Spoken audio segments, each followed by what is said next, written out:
السلام علیکم ورحمۃ اللہ وبرکاتہ۔ میں امتیاز جلیل۔ سب سے پہلے تو میں آپ لوگوں سے معذرت چاہتا ہوں کہ میں آپ لوگوں کا شکریہ ادا کرنے میں تھوڑی سی دیری ہوئی۔ اس کی وجہ یہ ہے کہ کل لگاتار تقریباً 12 گھنٹے گاڑی کے اوپر بیٹھ کے اورنگ آباد سے تھانے تک کا سفر طے کرنا، اس کے بعد بہت زیادہ سیویئر پین، بیک پین ہو گیا تھا، جس کی وجہ سے آج دن میں مجھے 2 مرتبہ فزیو تھراپی کروانی پڑی۔ لیکن الحمدللہ آپ لوگوں نے جس طریقے کا رسپانس کل کے دیا، میں لفظوں میں اس کا شکریہ ادا نہیں کر سکتا ہوں۔ یہ ہم نے جتنے بھی لوگوں نے آواز دی تھی، ہم سب نے مل کر جو کوششیں کی تھی کہ ہمیں ممبئی جانا ہے اور سوتی ہوئی سرکار کو جگانا ہے، پولیس سے سوال کرنا ہے، جس بھاری تعداد کے اندر آپ لوگ اس ریلی کے اندر موجود رہے، میں سمجھتا ہوں کہ ہندوستان کی تاریخ کے اندر اسے یقیناً یاد کیا جائے گا۔ اور ہم لوگ سب کلمے کی بنیاد کے اوپر اپنے نبی کریم صلی اللہ علیہ وسلم کے نام کے اوپر اکٹھا ہوئے تھے اور ان لوگوں کے خلاف کھڑے رہے،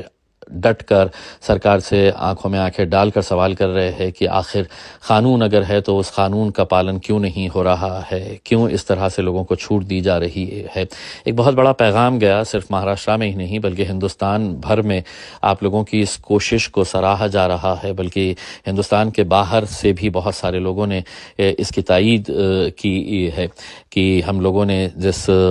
طریقے سے اپنا پیغام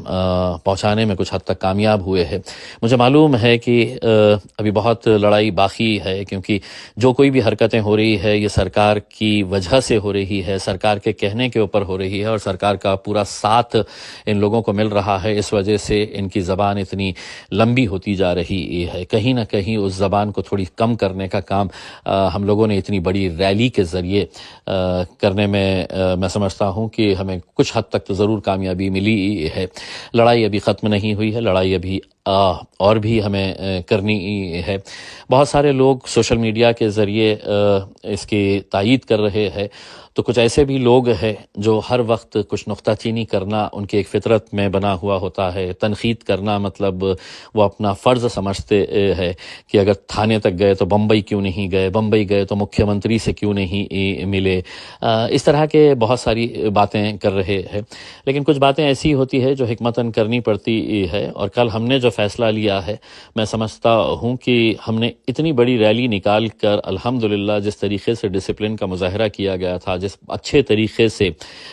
جس نیک مقصد کے لیے ہم لوگ جا رہے تھے، اس میں ہمیں کامیابی ملی، لیکن کہیں نہ کہیں کچھ داغ لگانے کی کوششیں آگے چل رہی تھی۔ اس وجہ سے کل کا جو فیصلہ کیا گیا تھا ہم نے، وہ فیصلہ میں سمجھتا ہوں کہ میں بہت کچھ اس کے بارے میں بتا نہیں سکتا ہوں، لیکن الحمدللہ یہ پورا اچھے طریقے سے ہو گیا ہے۔ تو میں آپ سبھی لوگوں کا تہ دل سے شکریہ ادا کرتا ہوں ایک مرتبہ پھر سے، اور آپ کو یہ کہنا چاہتا ہوں، اور خاص طور سے ان لوگوں کو کہنا چاہتا ہوں کہ عاشق رسول کی حیثیت سے مجھ سے جتنا ہو سکتا ہے میں نے کیا ہے۔ اگر مجھ سے بڑا کوئی عاشق رسول ہے تو یقیناً آپ بھی آواز دے، آپ بھی اپنے طور کے اوپر اگر کچھ کرنا چاہتے ہیں تو کرے۔ ہم بالکل آپ کا پوری طاقت کے ساتھ دیں گے، آپ کے پیچھے کھڑے رہیں گے۔ تو جو لوگ اس ریلی کے اندر شامل ہوئے ہیں، ذاتی طور کے اوپر میں ان کا شکر ادا کرتا ہوں، اور جو لوگ کسی وجہ سے نہیں آ سکے ہیں، خاص طور سے ہمارے بزرگ ماں بہن جنہوں نے ہمارے لیے دعائیں کی، اور صرف مہاراشٹر نہیں، ہندوستان نہیں بلکہ دنیا کے بہت سارے حصوں میں اس کی کامیابی کے لیے دعا کی گئی تھی، تو میں ان تمام لوگوں کا تہ دل سے شکریہ ادا کرتا ہوں۔ جزاک اللہ خیر۔